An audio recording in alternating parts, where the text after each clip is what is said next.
everybody. I've missed you. Because for you, we've only been gone for 2 weeks, but for me, I haven't recorded an episode of the podcast in over a year. So it's good to be back. I'm your host, Jean-Luc. You are listening to Crying in the Book. It's Crying in the Book Club. That's the name of the podcast, right, guys? Yeah. I get. Okay. Emily and Alex are both nodding at me.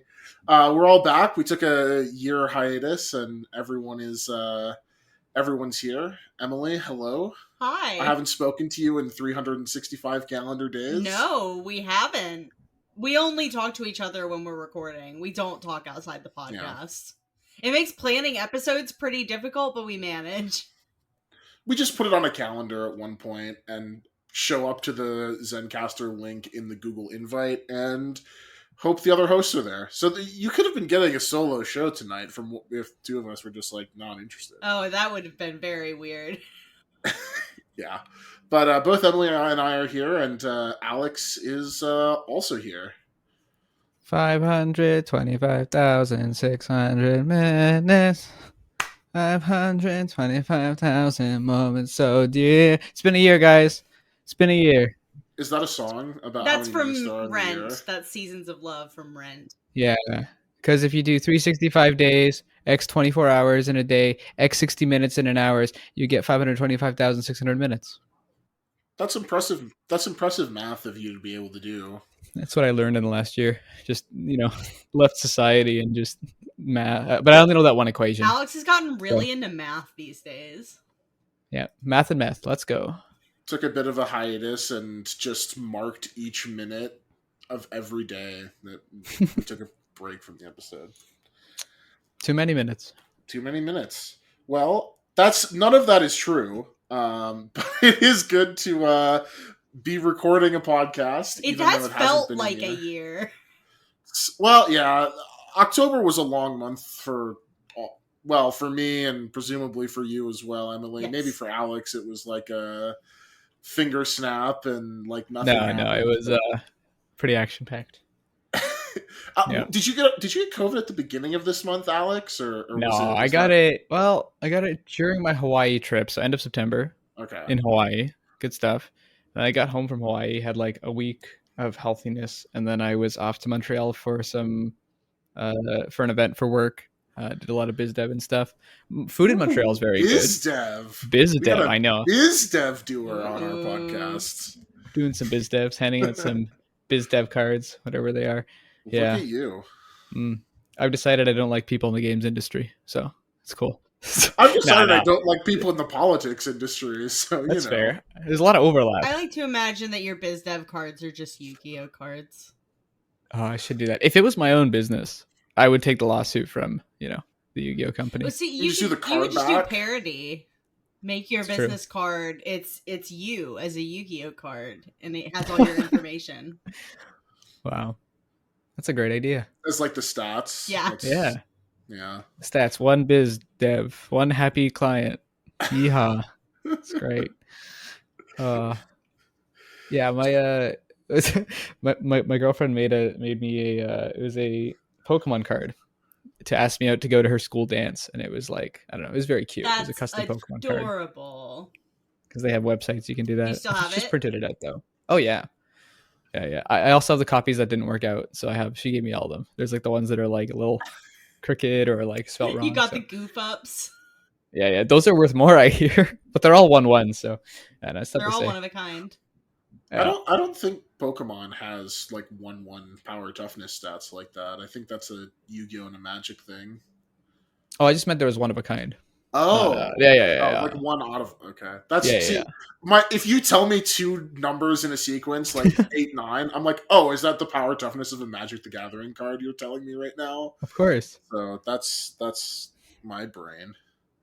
My brain also is focused heavily on Daredevil Born Again. Is it? Again? Yeah, again for the second time this month. It is. Well, it is because I recently reread it because we were going to record this episode a month ago, and then I didn't have power for 9 days. We love Airbnb, folks. I can't believe. Well, congrats. Yeah, you're back. Yeah, it's such a cool service. But anyway, we're here to talk about Daredevil Born Again, which is I think it's the like end of Frank Miller's Daredevil. Well, it's not concurrent with the rest of his Daredevil run. Frank Miller wrote a lot of Daredevil comics and wrote a lot of them in sequence, and then stopped writing them, and then came back to write Born Again, and then I don't think wrote any more. But it is sort of like the, I don't know, I guess the seminal Frank Miller Daredevil story, the one that everybody points to, the 1986 classic that is, often thought of as, along with Watchmen and other Alan Moore and Frank Miller and Neil Gaiman books and, a bunch of other stuff as well, thought of as like sort of the start of the modern era of comics. So excited to get into that. I guess I should do a spoiler warning. It's a good idea. If you haven't read Daredevil Born Again, this 36-year-old comic, you've had time. Yes. 30. I did the math right? I don't know, Alex. You've been doing math. You're right. It is 36. I just thought about it. Correct. Well done. Oh, I'm glad I was right about that.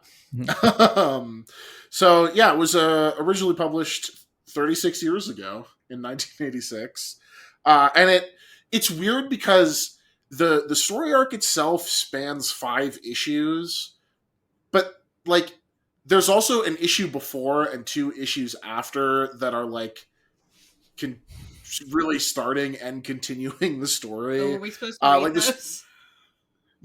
So here's the thing: you probably did read those because in all of the collections, those are collected along with it. Well, I definitely didn't read the after because I did hit that part and I was like, "Well, I'm done." Well, did you? Well, we'll get into it when we talk about the plot. The collected edition I had like the run, and then it said, and this is another thing that's also related, and you guys didn't say to read that, so I was like, oh, well, okay. So here's where the spoiler warning comes in. What's the last thing that happened in the stuff you read? Oh, you think I remember? Hold on. Let me look at Wikipedia. Wow. Look, I remember the events of the comic. I don't remember the exact ending because was Captain America there? Yeah. Okay, so you did read the whole thing. That's what I mean when I say it's all collected together. Okay, then maybe there was just something else that they had in there that I didn't look at. Either way, but looks like it is one of the weird. It is one of the. You're good. I figured you were because all these collections sort of present these like I think it's 8 issues as like it ends up being 8 issues as like the story, even though originally the arc was 5 issues, and like the first issue is like coming off of a different run on the book. It's like it's not like it's not quite like totally Frank Miller and David Mazuchelli. Frank Miller co-writes the first issue of this arc with Denny O'Neil, and Dennis Hanke, I think is how you pronounce it, co-draws it with David Mazuchelli. So it's sort of like you get both of the creative teams doing one issue together, and then Miller and Mazuchelli take over for the actual like. I found what it is that I didn't read, and it's it's Man Without Fear. Oh, yeah. So that's technically the first issue. One, yeah. Okay, so I didn't read the first one. You don't need to. The thing is, it's almost completely irrelevant to the rest of the story. It just sets up the Melvin Potter character who like shows up later in the book as a like the guy who makes Daredevil's costume later on. Okay. Yeah, and you don't really even need that setup. Like there's no real like it's really not necessary. Although it does sort of start doing the setup of like Matt is miserable and hates himself before the book actually begins. Sure. But you do see there is a very clear difference between like literally like you flip from the last page of in the trade that I was reading, it has them all like in sequence, and you like flip from the last page of that issue to the first page of the next, and it's just like night and day. It's like one of them is like yellow text boxes and like bright colors and these bright backgrounds, and you flip to the next page and it's like it's raining. They're in like what looks like a weird warehouse. Like it's much more, in line. It's a good tone setter for sure. Oh, definitely like, oh wow, yeah, yeah. It's a phenomenal tone shift, but it is definitely way more in line with what is the Frank Miller school of superhero comics. But yeah, like I said, this is a pretty iconic book. It was the basis for the last season of the Netflix Daredevil Oh, show. no shit. Yep, I I never watched that, but I recommend it, and I mean I we'll watched talk about it later how it adapts it. I watched the first 2 seasons. Was it 3 Yeah. seasons on Yeah, Netflix? the 3 first seasons. season, Yeah, the first season I thought was really strong. Second season I really didn't like, and then the third season was very strong. Yeah, see, yeah. I kind of It fell in off past. during towards the end of the second season because I was kind of on it. If I had known that Yeah. this was adapted in the third season, I might have watched it ahead of this. Yeah, I mean, yeah, we'll get to it later. Yeah, There's sure. things I really like about the show. I knew that, but I have no desire to finish. I've heard it's good, but I don't know, personally can't be bothered to watch. I only read about children's superhero characters. I prefer not to watch them on the screen. Yeah, I watched. Um, I liked season 1, and I met Charlie Cox at a comic convention one time, and he said my oh hair was yeah, cool. nice. Yeah, He was he's right. very nice. Yeah, he was right. Was your hair different? No, I mean it was this color, but it was back Okay. when it was like super long. Oh, okay, cool. Yeah. But yeah, it's not only the Netflix show; it's also I mean, heavily influences future runs on the character. I mean, there's a lot of this in Brian Michael Bendis's run. Honestly, parts of the Mark Waid run even are feel like they lift a lot of plot elements from Born Again. In my opinion, they do them a little bit better. They hit those beats a little bit better, but there's some similar stuff going on there. So I also think this is an interesting one, and I'll get to the plot summary in a second. But had either of you read this before? Yeah. No siree. Yeah, so I also hadn't read this before. So I think that this is one of the first books that we've done that none of us. This is all of us have fresh takes on this. And I think when I think of that era of comics, and I think of what's the seminal stuff you have to read.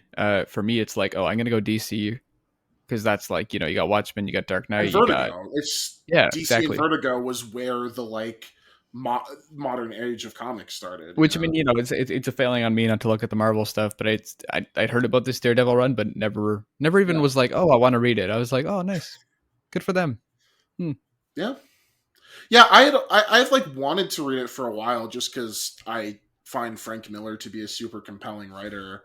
Well, 80% of the time he's a super compelling writer on the stuff that I've read. So I've always wanted to read this because Daredevil was also one of my favorite Marvel characters. So, but it had just it had just never. I just never gotten around to it. So I'm happy to do that. So we don't have the what's your history with Daredevil Born Again? Because the Crying in the Book Club, it did not have history with Daredevil Born Again until the last few weeks.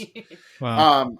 But yeah, I guess before we get into it, I'll just dive into the plot summary then. So the crux of Born Again really is that it seeks to answer one of the oldest questions in superhero comics and in the superhero mythos writ large, which is what happens when a character's identity goes public, when the mask comes off and everyone knows who they are, or at least some people who shouldn't find out who they are. So the circumstances are a little bit convoluted for how that happens in Born Again. I have opinions on that. I believe it. So what happens is one of Matt Murdock's many ex-girlfriends, in this case also his ex-secretary, Karen Page, sells his identity as Daredevil to a low-level drug dealer in exchange for heroin, who then works that information up the chain of his boss to his boss's boss to his boss's cousin or something like that, who is a lieutenant of the Kingpin, who's kind of Daredevil's arch nemesis. That, well, really the arch nemesis of like all of the street level superheroes in New York. He is like the crime, the like New York Marvel Comics New York City crime boss. And then what follows is a concerted effort by the Kingpin to just destroy Matt Murdock's life, and as a way of destroying his foe, Daredevil. He frames him for tax evasion, of all things, which leads to his bank accounts being frozen, and him being kicked out, evicted from his house, and going to jail, losing his law, or not going to jail, but going to trial and losing his law license, crucially staying out of jail. And then at the end of it all, Matt Murdock tries to walk home, and his apartment building is blown up in front of his face, which is sort of the final straw in breaking him. He goes to confront Kingpin. Kingpin kicks a shit out of him, and then Matt Murdock is like really at his lowest point. He's like completely alone. Feels like all his friends have turned against him. Like everyone is working with the Kingpin. Becomes very paranoid and depressed. He is losing his fucking mind. Yeah, he's like gone off the rails fully. And sort of while that's happening, there's some other like narratives that are going on at the same time. His law partner, Foggy Nelson, starts dating another one of his ex-girlfriends, Gloriana O'Brien, the Irish redhead. And then at the same time, Ben Urich from the Daily Planet sort of starts investigating what happened to Matt Murdock, because Matt's his boy. He knows he also knows that Matt is Daredevil. He knows that he wouldn't do tax evasion, or probably wouldn't do tax evasion. I don't know. And so he starts investigating it, and then sort of over the course of the story, Matt sort of slowly starts to put his life back together. A big, inciting moment in that is when he like reunites with Karen Page. And he's stabbed by a Santa Claus in New York, and then he's taken to a church where he's able to like recover from his wounds, and like I said, reunites with Karen, and reemerges as Daredevil, only to fight the supervillain Nuke, which ultimately, in defeating Nuke, he is able to prove the connections to Kingpin. And that the charges levied against him were false. And, in classic American fashion, a big city newspaper breaks the story on its front cover, and everything goes back to the way it should be. So that's Daredevil Born Again. Wow. Yeah. Sort of to get into it, I guess, a little bit. And we can get into more specifics, obviously, of the plot stuff as it comes up. But, did you guys enjoy it, appreciate it, hate it, respect it from a distance with a long pole? Parts of it were good. Parts of it were good. It's weird. Like I didn't hate it. Yeah. There are aspects of it that I don't like. But I believe that. And I feel like the story itself is just kind of a little kooky. But and not in a good way, I assume. It's just sort of I don't know.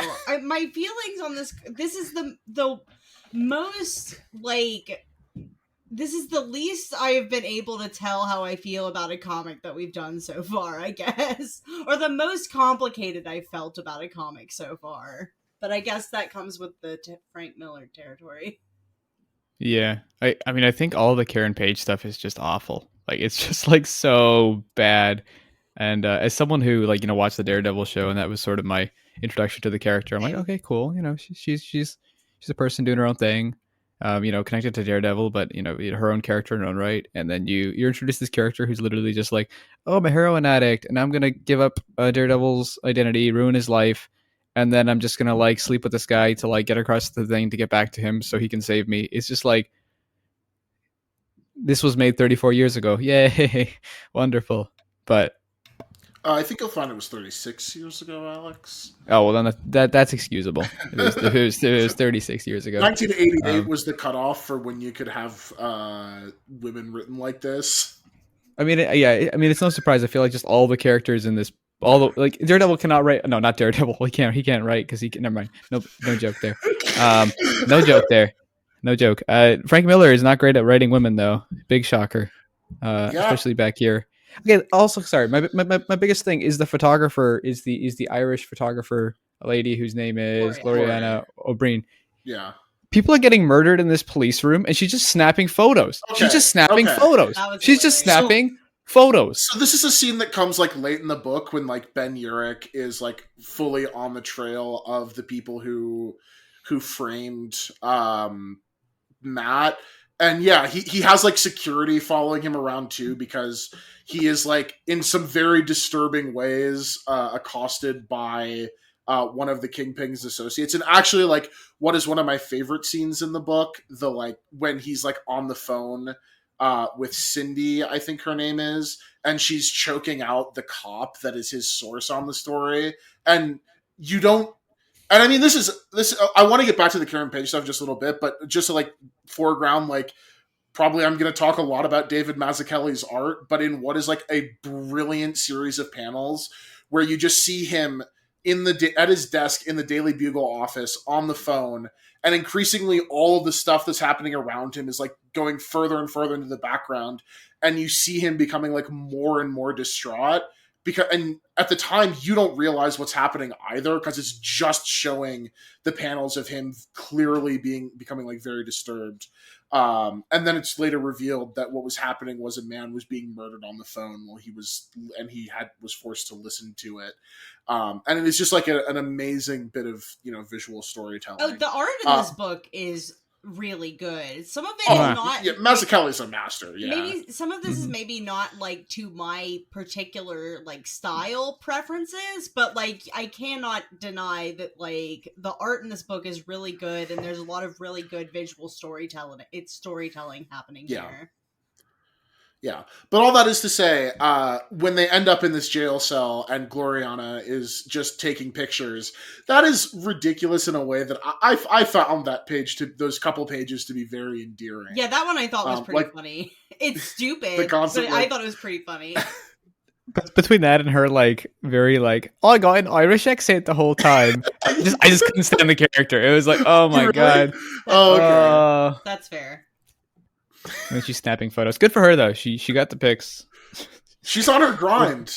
Good photographer. Yeah, I know. You can't really disparage that. So she doesn't. I think it's even worse when she does it in the nuke sequence though. Like when Daredevil like dives off the building and pushes Nuke into the taxi, and this is like we're talking like probably like a 6'5", hugely muscled dude just carrying around it. Like this is like Arnold Schwarzenegger in Predator like levels of like 80s machismo kind of guy, and just a total psycho. And she's just like, oh, I'll just take pictures of that guy while there's shit exploding and a helicopter, shooting at us. I personally did find that endearing. The Karen Page stuff definitely like a lot less endearing. I will say, as a narrative device, I don't mind the like, oh, heroin addict does anything to get heroin. Like, it's not. It's very war on drugs, Reagan 80s era like framing of drug addiction, but I don't think it's like the worst thing. Where the Karen Page stuff loses me is all of the like interstitial scenes where she's like down in Mexico and just constantly monologuing about being chased and how all she needs to do is like be saved by Matt Murdock is all just so grating. What?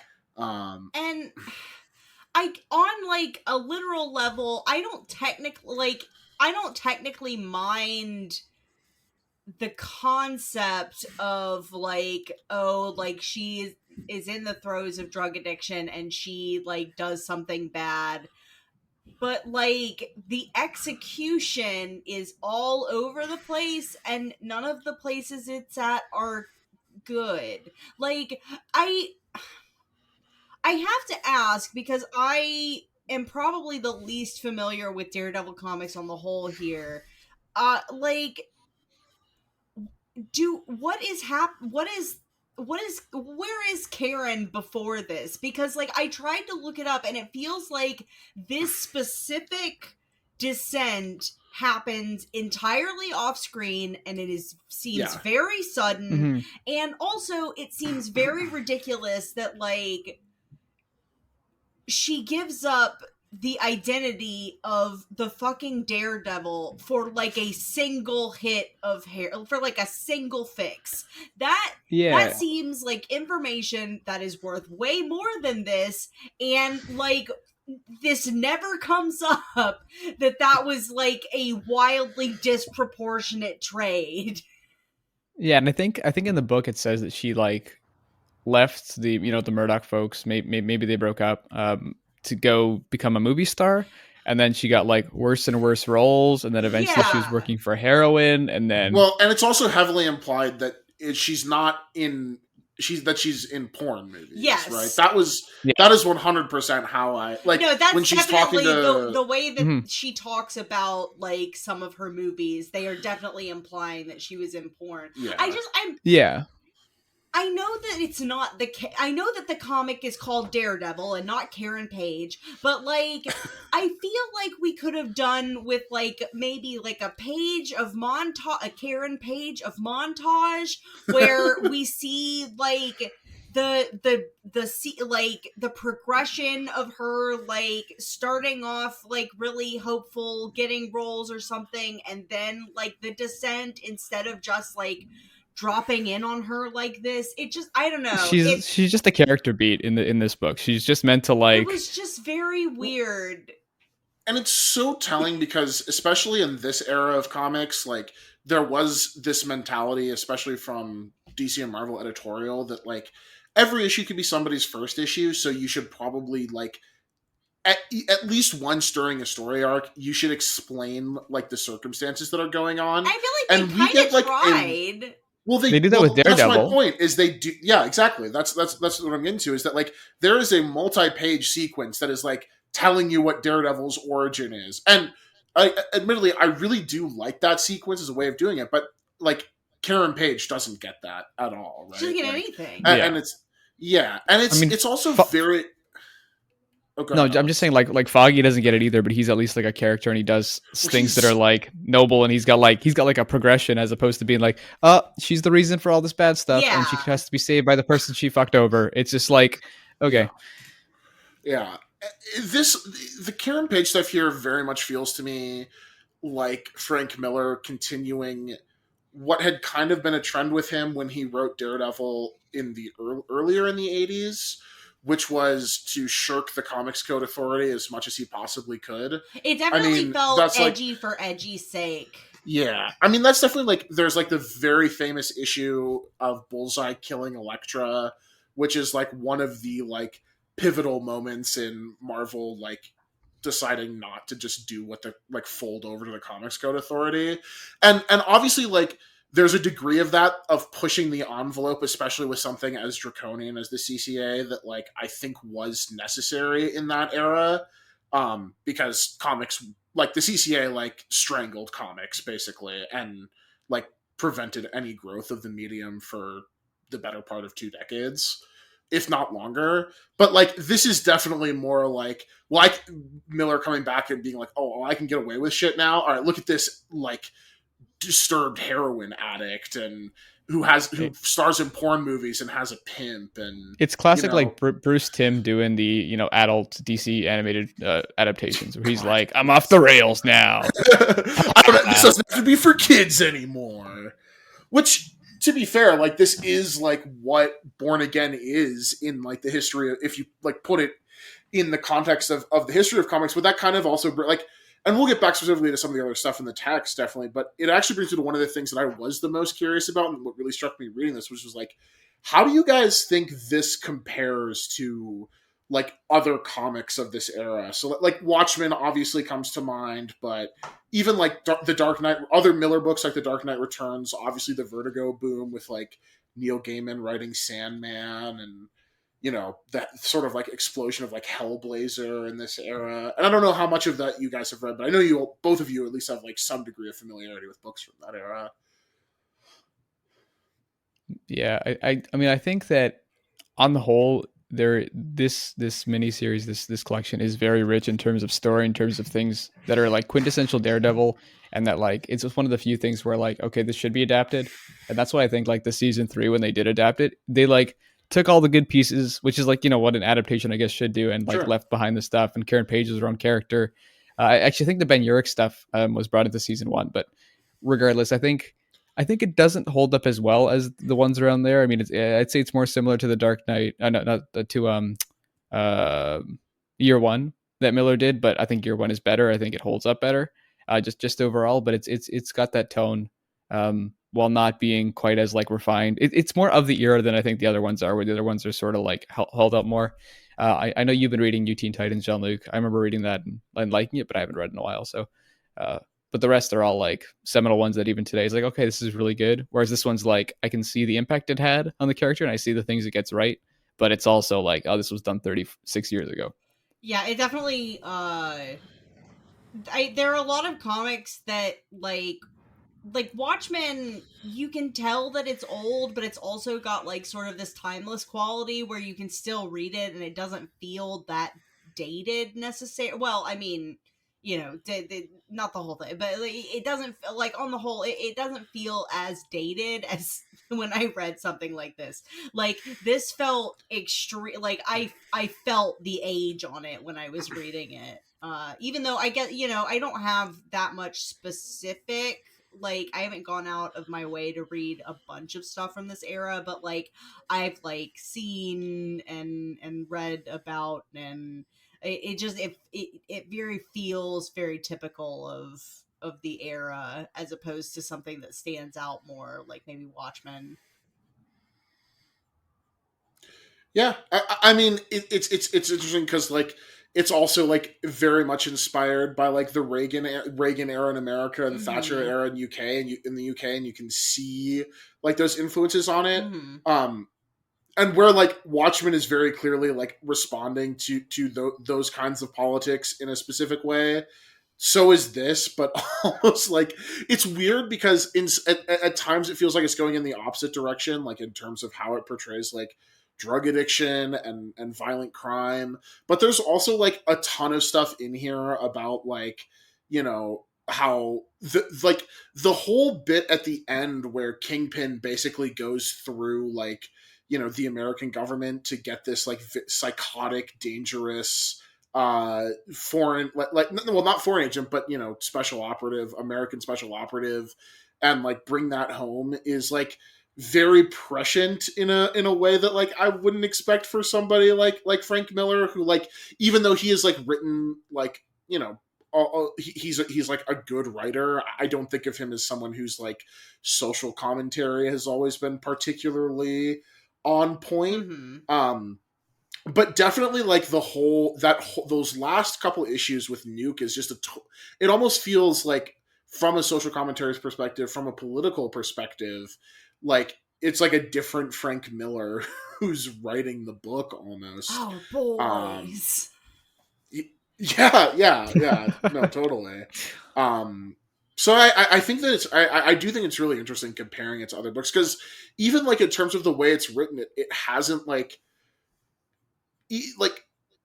it's not long before comics sort of start moving away from the like internal monologue and like square shaped text boxes, like to the degree that they exist in Born Again, is like way more than I would say like as you get later into the 80s and especially into like the Vertigo stuff in the 90s and the early 2000s, that sort of like falls out of favor, which is why it's so interesting to me that like thematically I think it fits like with those other books that like sort of ushered in the modern era of comics, but like structurally it is extremely different.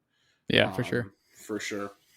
But yeah, I think we did the Karen Page thing. What like in terms of like the plot, like what were like I know both of you seemed like a little bit little bit off of it. Was it just like was it specifically the Karen Page stuff? Is there other stuff about the plot that like didn't work for you, or did work, or did work for you? Well, like it's like it. A lot of it is just sort of convoluted, and even though it is like, I didn't necessarily I kind of enjoyed reading, like even parts of it that I thought were like really ridiculous and convoluted, I kind of had fun reading. But like, it's just very like all of like the ways that Dared it feels almost not to pun unintended, but comical, the way that like he is like the way that Kingpin is ruining Matt Murdock's life. Like, it's just, I don't know, like it's kind of ridiculous. Yeah. It goes from 0 to 60 really fast in terms of, Daredevil wakes up one morning and gets his mail and realizes that like the IRS is auditing his tax records, and then all of a sudden like he's in court for tax evasion and late bills and stuff like that. Which is another thing that is like so weird about this book to me, and another reason that like it doesn't quite like fit into that whole of like other like influential comics from this era, is that a lot of like stories from this era weren't written for the trade format, right? It's really this era of comics that ushers in the like 4 to 8 issue story arcs that will fit nicely in a trade that we can sell to the bookstore market, which is why it's so weird to me that this is like a 7 issue series and not a 12 or 13 issue series, because it does really feel like it could use that breathing room. Maybe that's part of why like I had such a weird time reading it, is because like it could have used a few more issues to kind of like let everything sort of breathe, instead of like, now this happens and this happens and this happens and this happens. Yeah, and it ends up having to tell you so much through that monologue, because it's like, I feel like every issue of this book, there's like a month time skip, and not like from issue to issue, but just in the middle of the issue, they're like 30 days have passed and Daredevil's life sucks even worse now. And it's not I kind of like that. I kind of like the time skip as like a like it was like setting it up, and then like it takes time to ruin someone's life, and hard at work. Kingpin's been, but I want to see Kingpin on his grind, Yeah, that's fair. I actually really like the like how they establish Kingpin as just this force that is like a living and breathing like city. He basically just like controls everything in there. And there's like, I think it's Ben Urich. He's talking to J. Jonah Jameson, and Urich told him like, okay, I'm no longer going for the story. There's nothing there. He's got like a broken hand because one of Fisk's goons like broke him all, and Jameson like throws him out of the office, and then the janitor's like, good, Fisk will not kill you now. It's cool. So it's like I think he did a great job of like setting that tone and just establishing like, why is Wilson Fisk such a good villain, and why is he like such a hard guy to fight, which is really cool.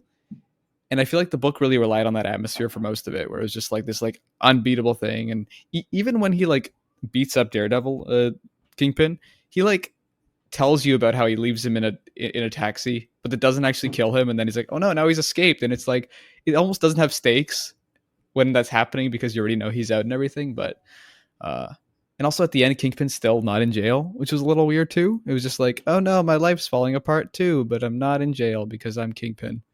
And it almost felt like there was like the ending was like, yeah, but it was like an unsatisfying, like, now Matt's happy, he's with Karen, and it's like, what? Okay, I guess you gotta tell more stories. But that's why the Daredevil show, that's why the Netflix show's better. It gives you an ending where they put Kingpin in jail.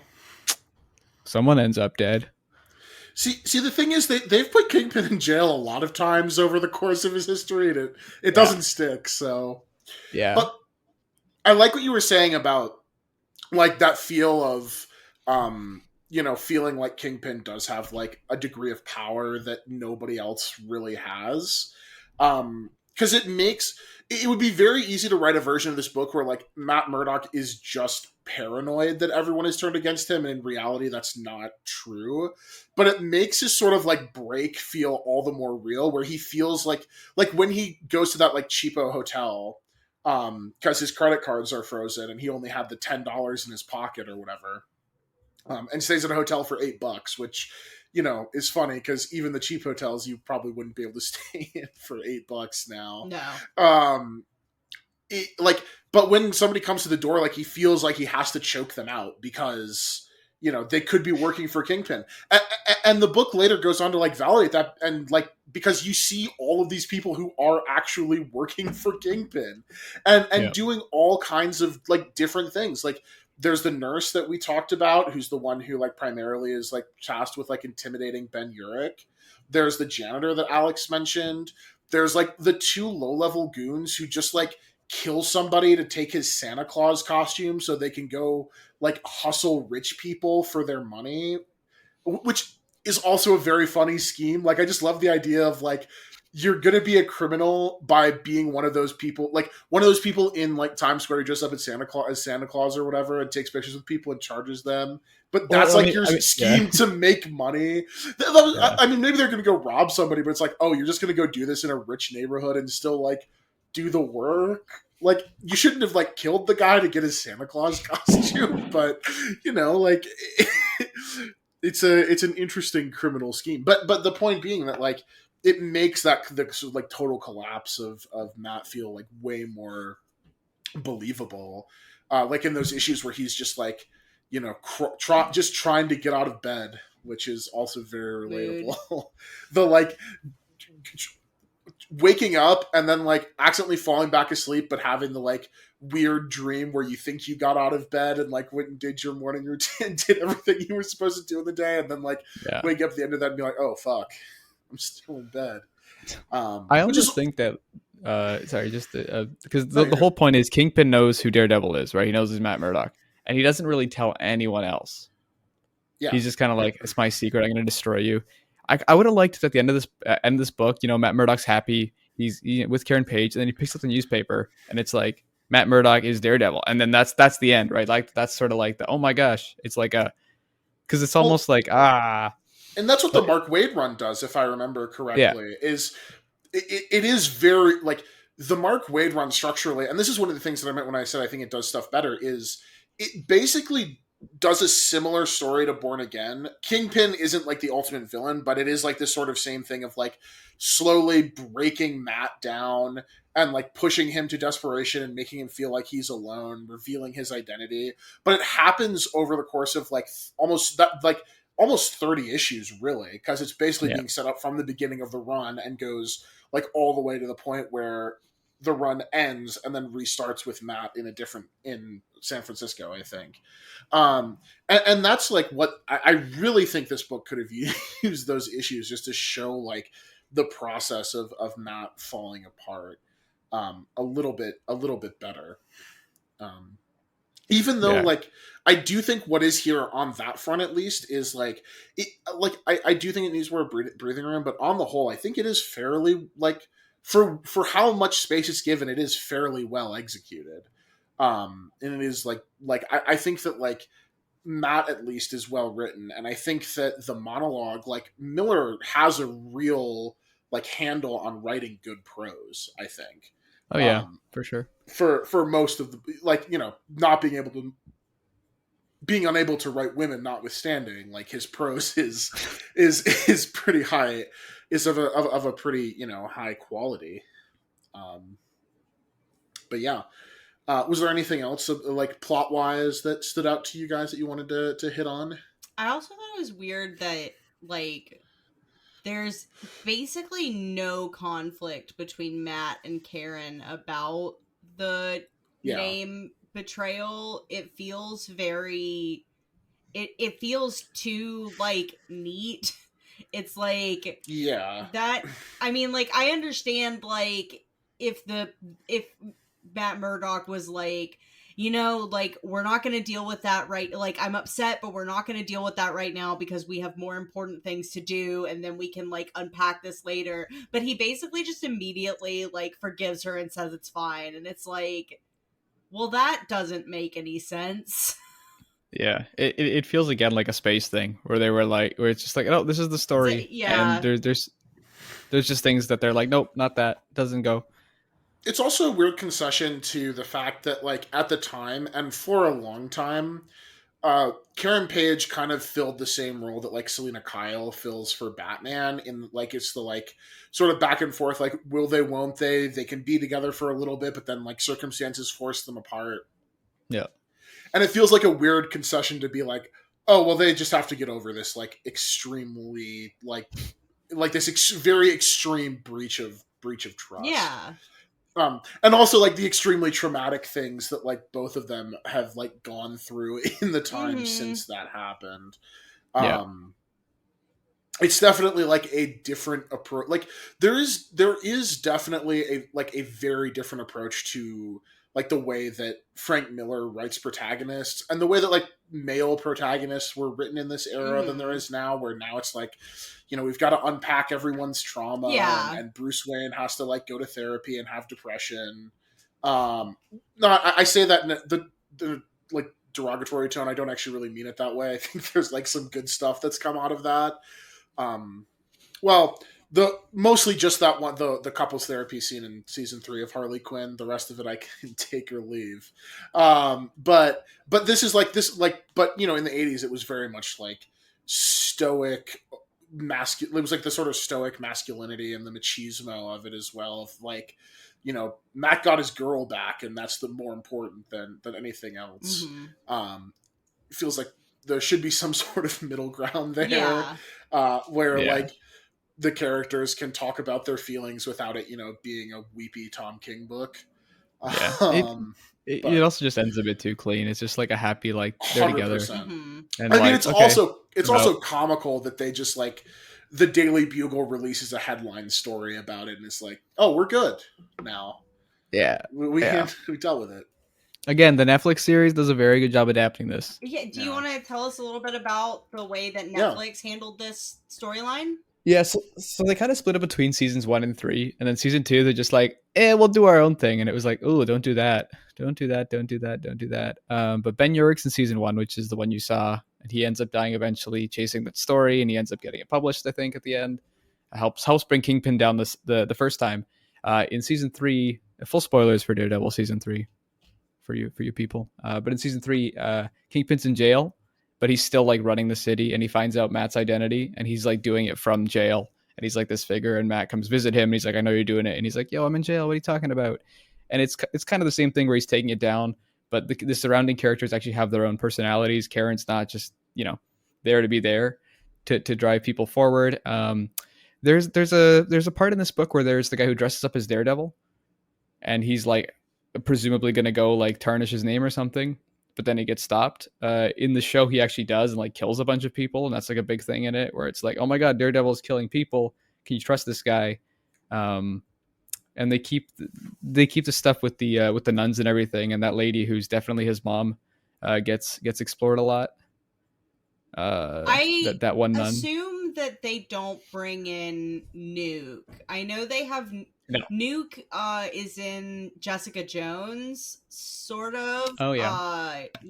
Wait, really? Not in very much of a recognizable capacity. Like, the guy who is supposed to be Nuke is there, and if I remember, he shows up in season 2, and if I remember correctly, he does have, like, a weird thing with, like, pills or whatever. But I don't think I finished season 2, and I'm very certain he never gets any of the American flag. I was gesturing for the audience. I was gesturing at my face because Nuke has a big fucking American flag tattoo on his face. Yeah, it's a very cool design. I love it. It's also fun. Like, one of the best bits of character writing in this Daredevil book is Captain America having to grapple with the fact that, like, honestly, the American flag is used for some, like, pretty vile and violent purposes. Yeah. abroad. Well, and the Which fact is like, that like the reason that Nuke exists as he does is like Right. them trying to recreate the circumstances that created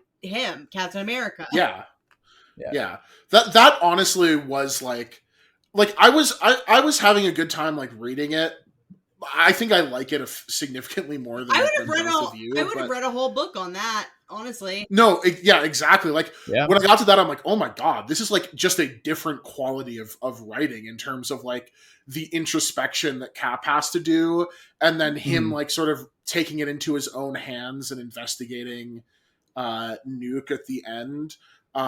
It's just like really like good Captain America writing, and like the kind of Captain America writing that like for this era feels like it would have been pretty revolutionary, because I feel like like those aren't really things that like thematically like that's not something that was really explored until like the Brubaker run, and like to a lesser extent like Ultimate Captain America, who was basically just Nuke.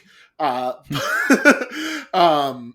yeah, I thought that was phenomenal. And also that scene at the end, like when the Avengers show up to like stop Nuke, help Daredevil stop Nuke in Hell's Kitchen. David Mazzucchelli's drawing Iron Man is some of my favorite panels in this book. I love that old Iron Man costume and how pointy the edges on it are.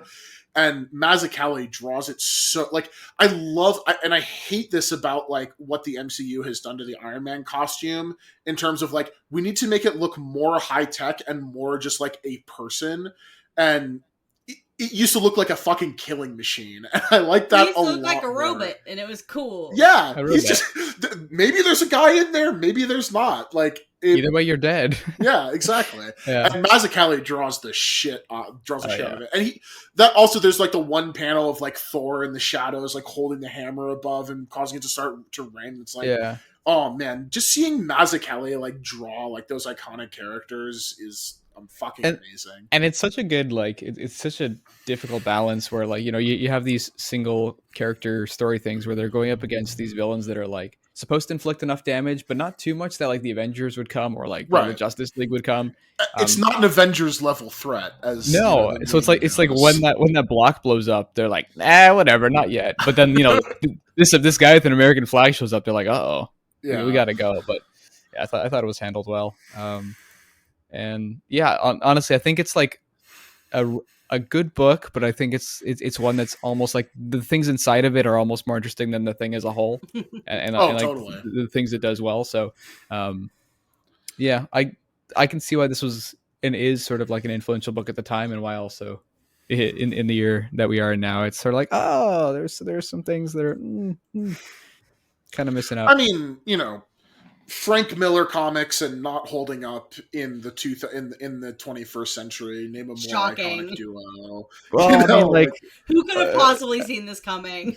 I'd say most of them hold up, but most of them are not Holy Terror. So was that ever? I don't know. Holy Terror was never gonna hold up. It didn't. Right, like when it came out, what was the vibe? I have no idea. My understanding of it, and obviously I wasn't around either, but my understanding is that Holy Terror was like almost always universally like repulsive. I mean, it was supposed to be a Daredevil story, and then he took it to DC to write it with Batman, and both of them were like... I didn't know it might be the other way around. Well, I knew that it was supposed to be a Batman story, but I didn't know that he took it to Marvel. I'm pretty sure... I might be getting the order wrong, but I'm pretty sure that he like pitched it as both a Batman and a Daredevil story, and both of the big two were like, "Are you fucking kidding me?" I thought this was from like 2000s, from 2010. Yeah, 2011. Oh my god! No. So he, to be fair, he sat on it for years. Like he didn't release it until like 2010 or 2011. But if I remember about it correctly, he wrote it like in like a few years prior to that. That makes sense, because I mean, for those that don't know Holy Terror, the original Batman pitch was Al Qaeda attacks Gotham City and Batman quote unquote kicks Al Qaeda's ass. Yeah. Wikipedia does not say anything about Daredevil, but I mean that doesn't mean it. It was announced in 2006. Yeah. So yeah. But it was never announced like as a Batman book, right? Like it was. I don't know. I think it was. Yeah, Oh. it looks like he announced it at a WonderCon panel, and Yeah. then Oh, damn. So and the And title, DC's lawyers were like, why did he do that? yeah, and so the title of the book is called Holy Terror because it's like, hey, the war on terror, but it's also like when Holy Burt Ward's whatever Batman would say Batman. Holy something Batman, so it's Holy Terror. That was his little nod to the '60s Batman as he's doing his. Hilarious. It Yeah. was extremely Islamophobic, deranged comic. It was originally going to be Yeah. called Holy War Batman. And Batman would no longer feature in it.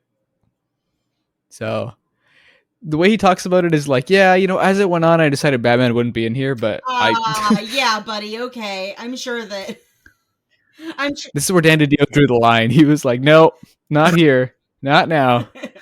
Dan DiDio was like, yeah, 10 years of Eddie Berganza is fine, but we can't have Frank Miller write a right-wing, anti-Muslim comic book. You know what's funny though is I feel like if he had pitched Holy Terror Batman, like, and I don't know why we're going on so long about this tangent, but if he had pitched Holy Terror Batman in like 2003, I feel like it could have gotten off the ground.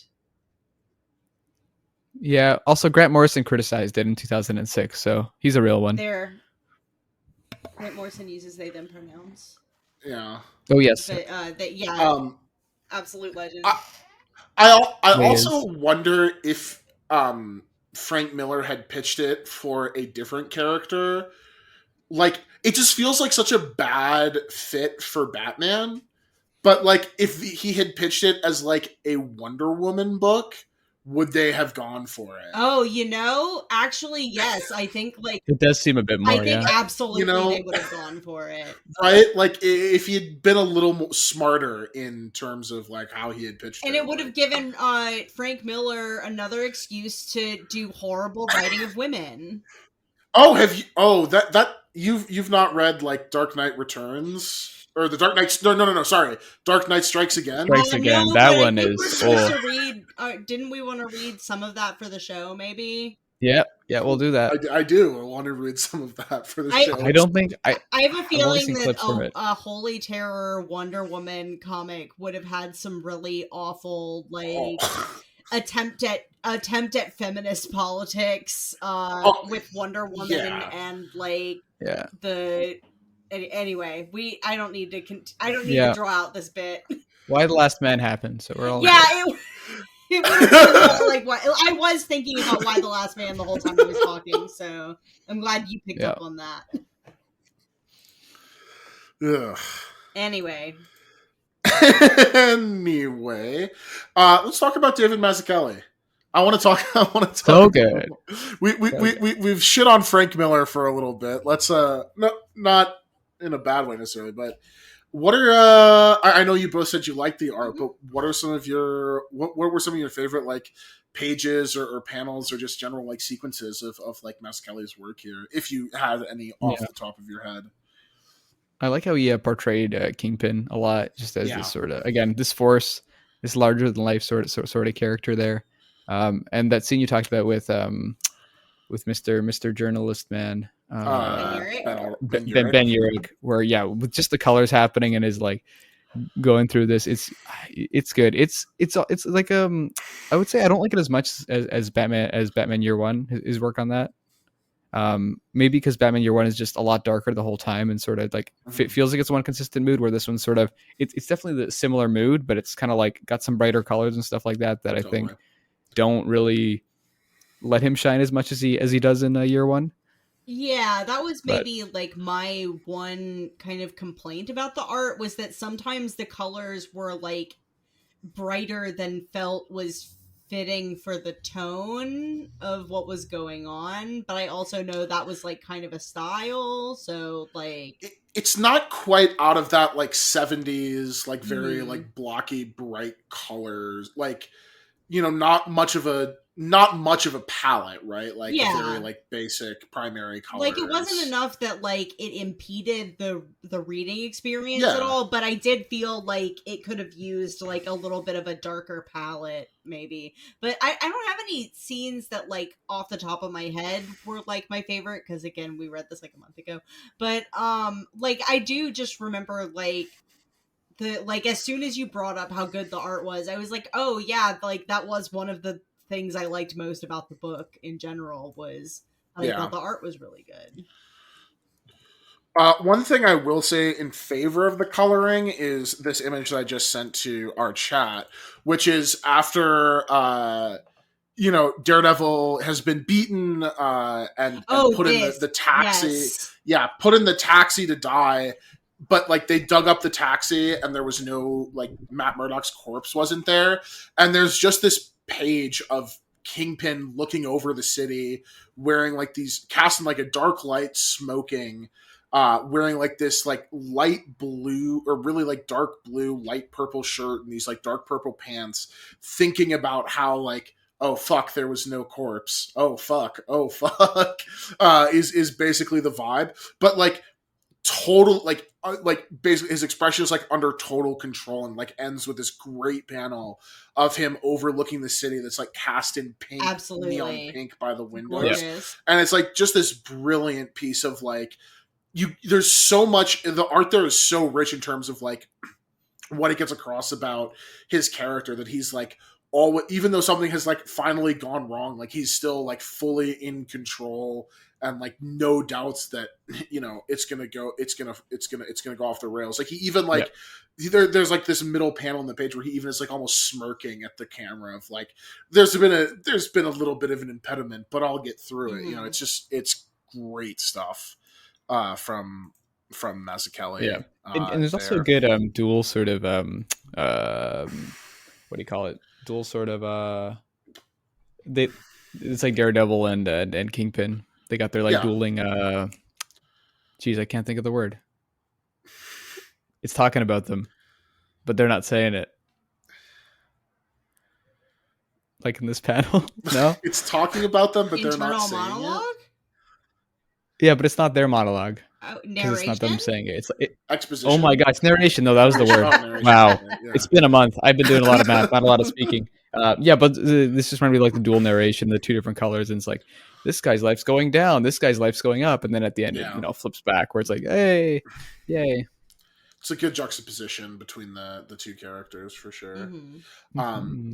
I also really like the page sequence where it sort of is retelling how Daredevil was blinded and had his senses accentuated, where it's like these 4 pages of he's like sleeping, he's like homeless, he's sleeping on a pile of garbage, and you see like on the left side of this page is like slim like shot of his face, and then on the right is like a series of 8 panels of 8 panels where it's just like black but with like really big like brightly colored text boxes, and it starts off so zoomed in on his face that like it cuts off the gutters on the left and right sides of the page, and then the shot sort of pulls out more and more as he like starts waking up, and the gutters like slowly come back in and become more like what you would expect the gutters to be like. And that's just another like great, I thought that was another like great visual trick from Mazuchelli. It's a lot of good stuff visually. And then there's in that the issue that Emily didn't read. It's not a great issue, but there's one page that really stuck out to me, which is the setup for that issue is basically that like this character that Matt Murdock represented, who was a criminal, and Matt like believed in him. He like goes back into a life of crime, and it's revealed that he did that because his girlfriend had been kidnapped. And so he and Daredevil like go to take on his girlfriend's kidnappers, and there's this scene of like Matt fighting the kidnappers, and he's just like walking through the middle of the fight towards his tied up girlfriend. I'll put that one in the chat as well so that you guys can see it. Nice. But I also thought that page was really good. definitely has like that weird thing where like the backgrounds are just a solid color. It does not feel like it would fit with the rest of the story, but I think that's a fantastic page. Nice. It looks really like golden age art going on right there. It's just really cool done. This whole book, like you can feel it straddling the line between like the Bronze Age and the Modern Age, really, or the Silver Age and the Modern Age, or however, whatever terminology you want to use. The Silver Age and the Bronze Age, or whatever. It definitely feels like a turning point, more so than like Watchmen feels like it's firmly like it's taken the next step into the next, like even the Dark Knight Returns, to use a Miller book, it's taken that step over the boundary and is doing something different. And this very much has like one foot in both worlds, which I think is like, you know, I think it makes the book a little bit worse from my perspective, or like at least from like in terms of the comics I write, like it is a little bit harder to read, but like it makes it compelling from like a, you know, historical standpoint. Yeah, it's truly a transitional period, or was in the comics industry. It was a transitional period in comics, and we transitioned to, I don't know, the 90s. Yep. Superman died. Sure did. Yeah. Which is so funny because that book is like way less serious than this, and it's like Superman dying. Yeah, well. It's like 10 years later. Well, he came back like. Okay, spoiler, I guess. So, you know. Wow. It wasn't that big of a deal. He got better. Like if I died and then I came back 11 months later, like everyone would get over it. They'd be like, "Oh, okay." That'd make it an even bigger deal. It's like Jean-Luc died. Oh my god, Jean-Luc died, and then it's like, wait, Jean-Luc's back? What? It'd be confusing, but it'd be welcome. No. Yeah. Well, thank you. You're welcome. You're the one doing the heavy lifting. I'm just complimenting your. Who do we think cries the most in? I think this has an easy answer, but in Daredevil Born Again, I think it's Karen Page. Yeah. It's that or Daredevil. I was going to say Karen. Both of them actually do cry a lot, like on page. Yeah, on page on page. Yeah. There's a lot of Matt in the fetal position crying. There really is. Yeah, and like you guys said before, the ones where he's like, I'm going to go get Kingpin. Oh, I didn't get outside. I napped. I'm going to go get Kingpin. Like, it's charming how depressed he was. I don't know. Like, it's a weird way of saying it. But it's just like, it's like, you know, makes superheroes a little bit relatable. And I think that was one of the most like relatable parts where it's like, oh, I got something to do. It's like, oh, I napped for 3 hours. Oh, I'll try tomorrow. Okay. Sure. Oh. Yeah. Well, I think that'll do it for Daredevil Born Again. But I'm hearing a sound in my earpiece that I don't I think I know what it is, but I don't fully recognize it. Is that the Doomsday Clock? Oh, God, that yeah. sounds like a month where Jeff Johns is releasing 2 new #1 comics. Fuck. That sure is the Doomsday Clock. And the Doomsday Clock, that signifies our first ever Cry Space, which is a segment that we are introducing, where we each talk about something that made us cry. Not necessarily like in a sad way, but you know, a lot of the time in a sad way, I guess. Who knows? I can go first because my cry space is Doomsday Clock related, unfortunately. What? So Jeff Johns, as some people may know, has been writing this book called Flashpoint Beyond over at DC Comics. I'm Googling as you're saying this. Okay, yeah. And the 6th issue of which came out, 2 weeks ago as of recording this episode, and I believe probably about a month ago by the time you hear this. I'm going to put a page into our group chat from this book. I hate that I have been reading this, by the way. It's really not very good.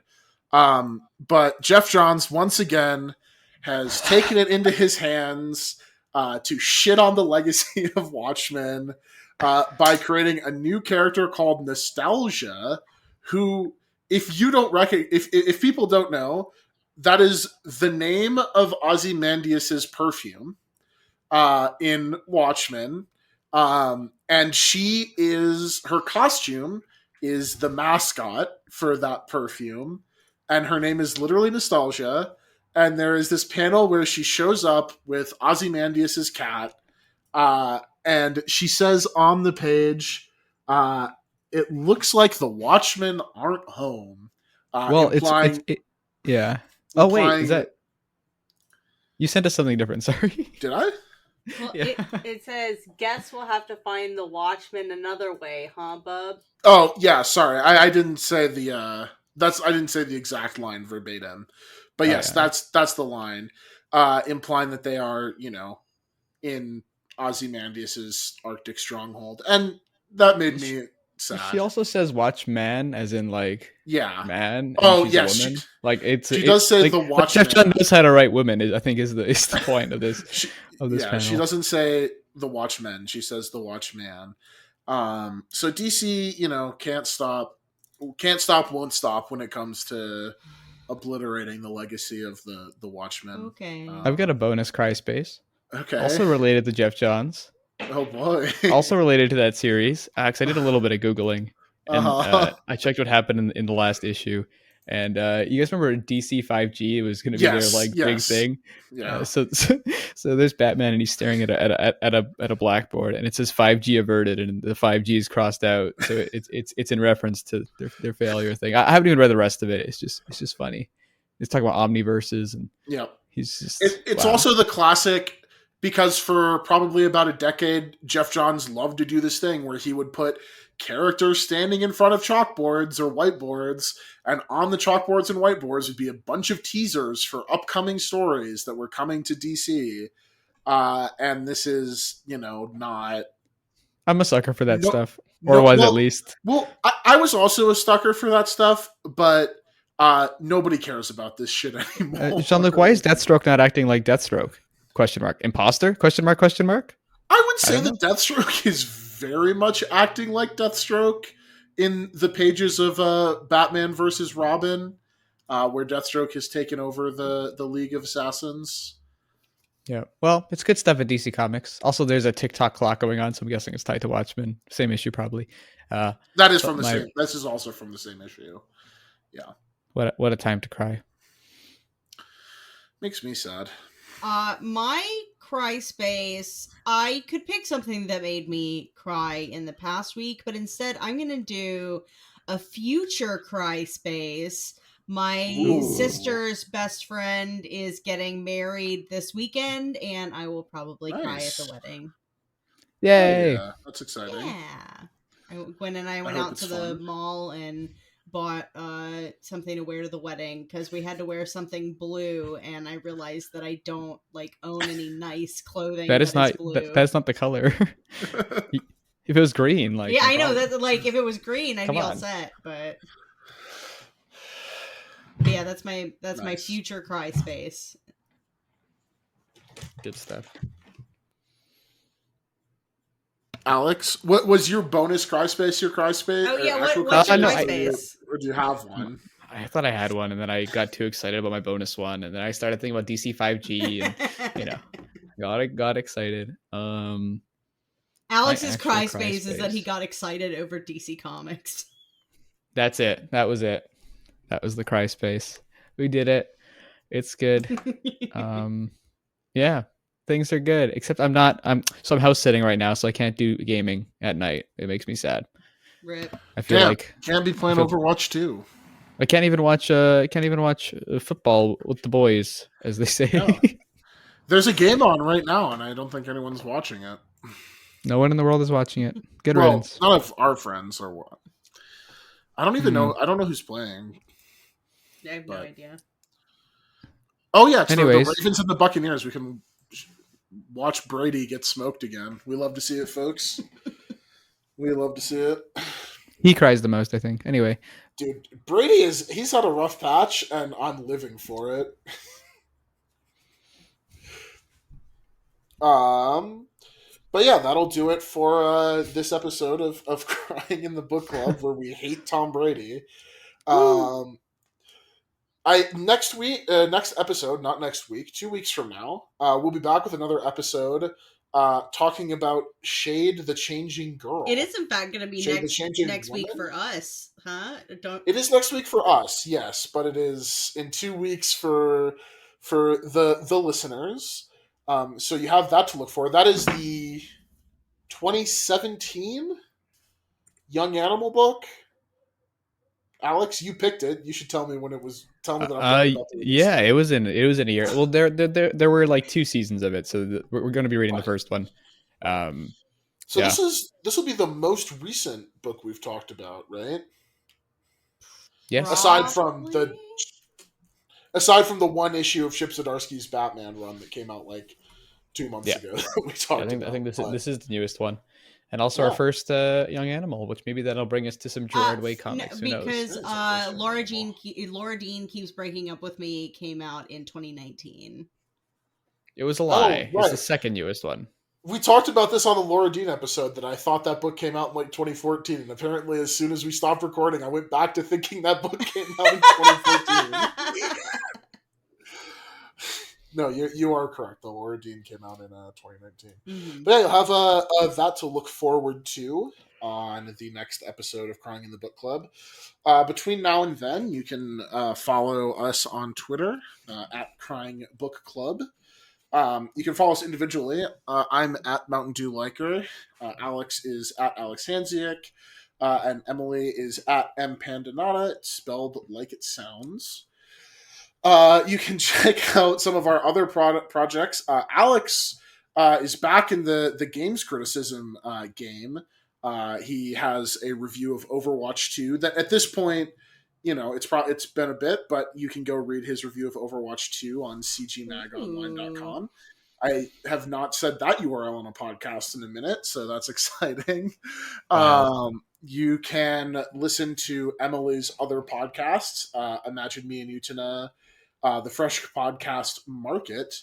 And maybe That Looks Terrible. We'll have an episode come out. That Looks Terrible officially premiering in January. Officially, we technically have a couple episodes edited already, but I am not editing them. The person who is editing them, this is also her first podcast, so she's getting the hang of it. But editing podcast is easy to me. New episodes of that podcast coming out officially in the new year. Wow, what a scoop! I think is that debuting here information. Yeah, that information is debuting here. Nobody else has that. You heard it. Amazing. You heard it here first. Wow. Also, by the time this has come out, and we'll post it. I'll post this on Twitter, but there will be a podcast episode on a feed. It may be on this one. It may not.